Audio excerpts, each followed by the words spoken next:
Patofisiologi penyakit ginjal kronik ini melibatkan mekanisme awal yang spesifik, yang terkait dengan penyebab yang mendasari.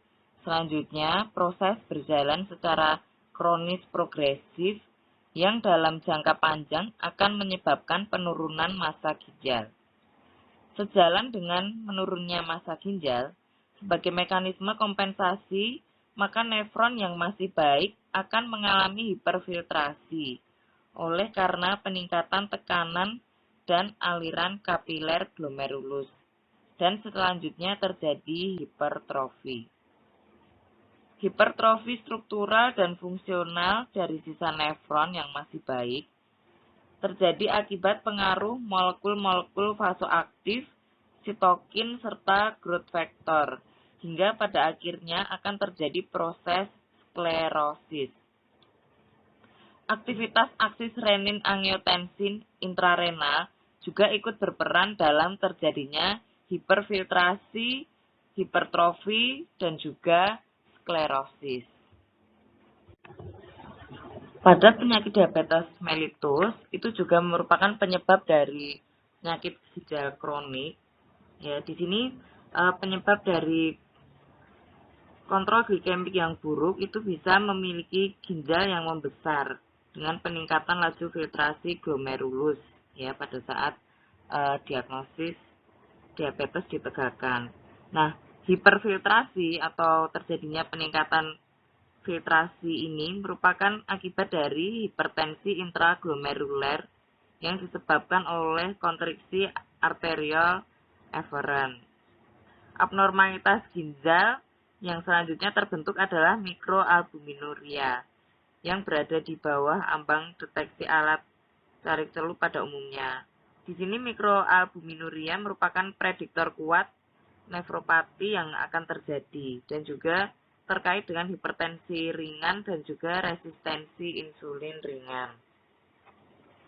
Setelah periode mikroalbuminuria, pasien dapat mengalami nefropati yang lebih buruk dengan hipertensi, protein urea dipstik, dan juga penurunan laju filtrasi glomerulus.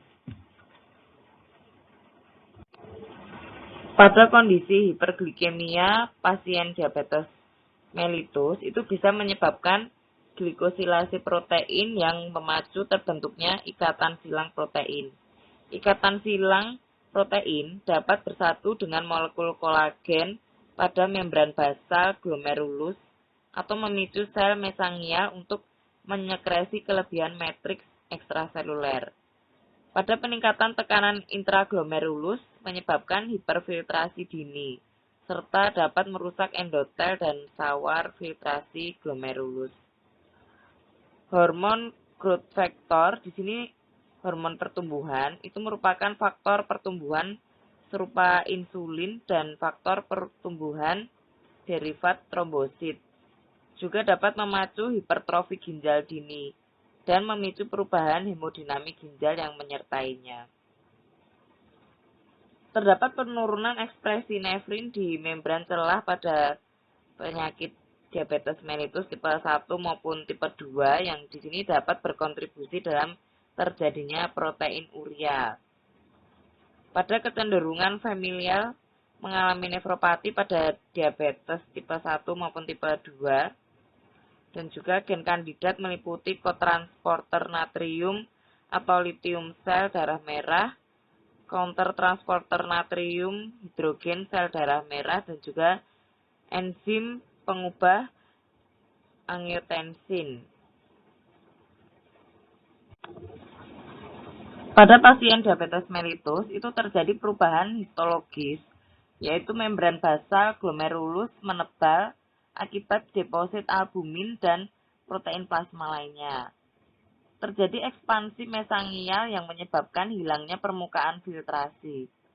Arterial afferent dan efferent mengalami hyalinosis sebagai akibat deposit lemak dan materi glikoprotein pada dinding arteri. Lesi eksudatif noduler dan glomerulosklerosis difus menunjukkan nefropati yang sudah berlangsung lama. Kemudian untuk progresi penyakit ginjal di sini bisa menyebabkan komplikasi hipertensi sistemik.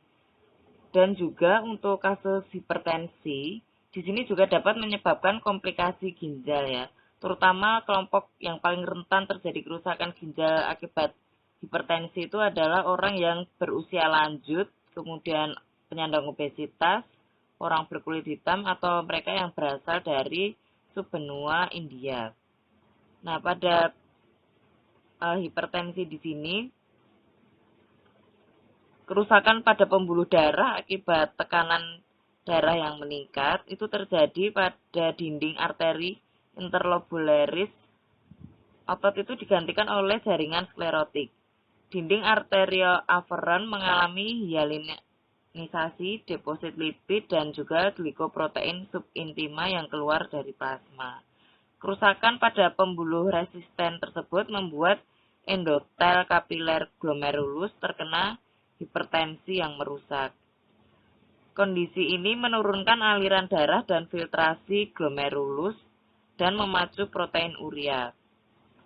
Protein inflamasi tereksudasi dari plasma dan akhirnya terjadi sklerosis glomeruler atau atrofi sistemik.